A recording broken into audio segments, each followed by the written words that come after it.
अस्सलाम वालेकुम दोस्तों, मैं आपकी खिदमत में हाज़िर मोहम्मद सत्तार बाकर अपने YouTube channel astrology with MS बाकर पे। दोस्तों, आज का जो वीडियो का मौजू है वो बुर्ज हुमल के लिए मई 2019 कैसा रहेगा।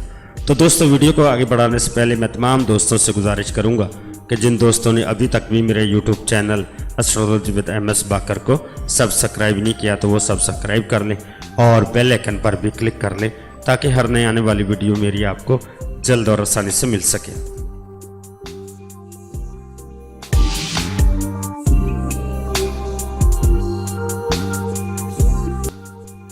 यकम ता 8 मई वो अफराद जिनकी मंगनी हो चुकी है उनके लिए हालात ख़राब होने का अंदेशा है।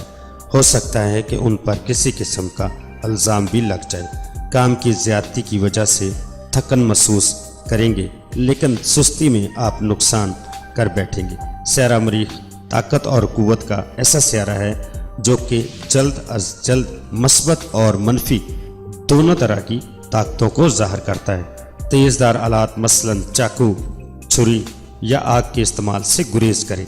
चोट लगने का कवी अंदेशा है।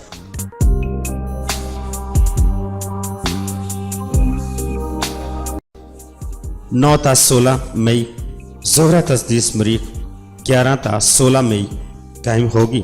इस हफ्ते आपके जहन में नए नए ख्यालात आएंगे। मकासद के हसूल के लिए नई तरकीबें मिलेंगी और इसके अलावा जो लोग साथ काम करते हैं उनमें जोश व खरोश भी आप बआसानी पैदा कर सकेंगे। अगर आप समाजी मामलात या सियासत या फलाई कामों में दिलचस्पी रखते हैं तो इस हफ्ते आपको उन कामों में हिस्सा लेने के भरपूर मौके मैसर आएंगे। माहौल और काम करने का मौका मिलेगा।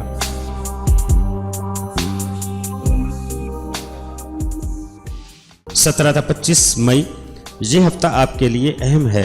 स्यारा मरीख जो कि आपके बुर्ज का हकम स्यारा है 16 मई को खाना हबूत में दाखिल होगा, तो बहुत एहतियात से ये वक्त गुजारना होगा। इस बुर्ज में इसका क़याम 2 जुलाई तक है। नुकसान का अंदेशा है। अपने बुर्ज के मुतल्लिका मुसलसल सदकात देते रहा करें और नमाज भी बाजमात पढ़ते रहें और दुरूद इब्राहिमी ज़्यादा से ज़्यादा पढ़ें। ऊंचाई से गिरकर जिस्मानी नुकसान हो सकता है। पानी वाली जगह से भी फिसल सकते हैं। बेहतर होगा कि इस दौरान नदी, दरिया, समंदर, तालाब, पानी के नज़दीक जाने से गुरेज करें।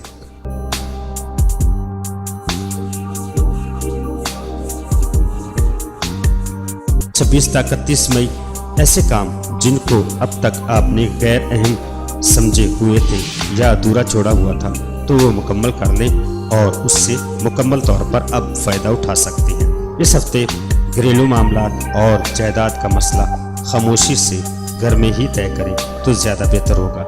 अगर बड़ी नौयत का काम आप खुद करना चाह रहे हैं तो जल्दबाजी से थोड़ा गुरेज कर लें। इन अयाम में मोहब्बत के मामलात को भी ना उठाएं।